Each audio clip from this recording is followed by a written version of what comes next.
ঈদুল আজহার আর বাকি মাত্র 2 দিন। প্রিয়জনের সঙ্গে ঈদ উদযাপনে ঢাকা ছাড়ছে বিভিন্ন শ্রেণী পেশার মানুষ। সেই সময় রাজধানীর বাস ও ট্রেন টার্মিনালগুলোতে এখন যাত্রীর উপচে পড়া ভিড়। রেল যাত্রার খবর জানাতে কমলাপুর থেকে সরাসরি যুক্ত হচ্ছেন সহকর্মী নিয়াজ মোর্শেদ। নিয়াজ, রেল স্টেশনে এখন যাত্রী চাপ কেমন দেখছেন? সবকিছু মিলিয়ে আমাদেরকে জানাবেন। ধন্যবাদ আপনাকে। কিছুক্ষণ আগে পঞ্চগড়গামী যে একতা এক্সপ্রেস সেটি ছেড়ে গিয়েছে এবং এরপর থেকে কিন্তু আসলে এখন একটু যাত্রী চাপ কিছুটা কমে গেছে।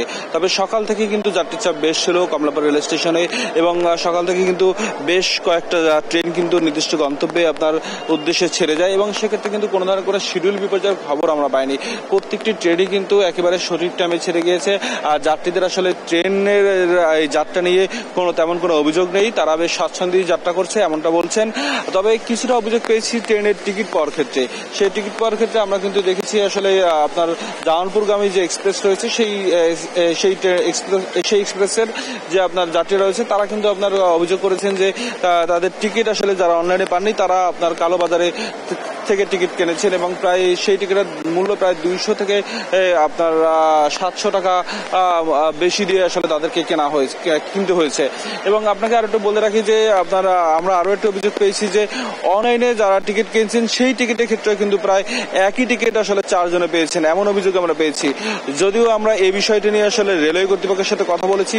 রেলওয়ে কর্তৃপক্ষ বলেছেন যে তারা এই অভিযোগটি গতকালও পেয়েছেন এবং আজকেও তারা আমাদের কাছ থেকে অভিযোগটি পেয়েছেন এবং সেক্ষেত্রে আসলে তারা বলছেন যে এই যার আসলে টিকিটটি একেবারে সঠিক থাকবে শুধুমাত্র তাকেই আসলে আপনার যে সঠিক জায়গাটিতে বসতে দেওয়া হবে এমনটা তারা বলেছেন। তবে তারা বলছেন যে বিভিন্ন দোকান থেকে বা বিভিন্ন জায়গা থেকে যদি আপনার যে টিকিটটি নেওয়া হচ্ছে সেই টিকিটটা হয়তো বা আপনার যদি একটু কারেকশন করে বা অন্য নাম বসিয়ে দেওয়া হচ্ছে এমন অভিযোগ করছেন আপনার রেলওয়ে কর্তৃপক্ষ।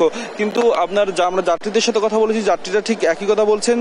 আসলে তারা প্রত্যেকেই অনলাইন থেকে টিকিট কেটেছেন এবং প্রত্যেকেই আসলে নামও আলাদা, সবকিছু আলাদা, শুধুমাত্র টিকিটের আসন সংখ্যাটা একই রয়েছে।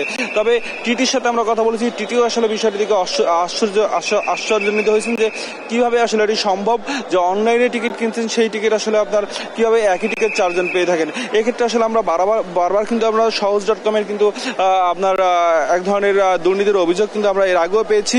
এখন যাত্রীরা মনে করছেন অনলাইন থেকে যারা টিকিট ছাড়ছে তাদের হয়তো বা কোনো কারসাজি যেখানে থাকতে পারে। তবে আপনাকে আরেকটু বলে রাখি যে এবার ঈদের কিন্তু এই যে 4 দিনের ঈদ যাত্রায় কিন্তু প্রায় আপনার 72 জোড়া ট্রেন কিন্তু আসলে আজকে সারাদিনে ছেড়ে যাবে এবং সেক্ষেত্রে কিন্তু আপনার লোকাল কমিউটার আছে, আন্তনগর আছে এবং আপনার বিভিন্ন কিন্তু আপনার স্পেশাল 3 জোড়া ট্রেন কিন্তু সারাদিনই ছেড়ে যাবে। তবে আপনার রেলওয়ে কর্তৃপক্ষের যে আসলে ব্যবস্থাপনা সেই ব্যবস্থাপনায় আসলে বেশ স্বাচ্ছন্দ্য ভোগ করছেন আপনার যাত্রীরা এবং তারা বলছেন যে আসলে কোনো ধরনের কোনো অসুবিধা হয় না এবং 3 স্তরের টিকিট চেক করে আসলে তাদেরকে যাত্রীদের প্রবেশ করতে হচ্ছে।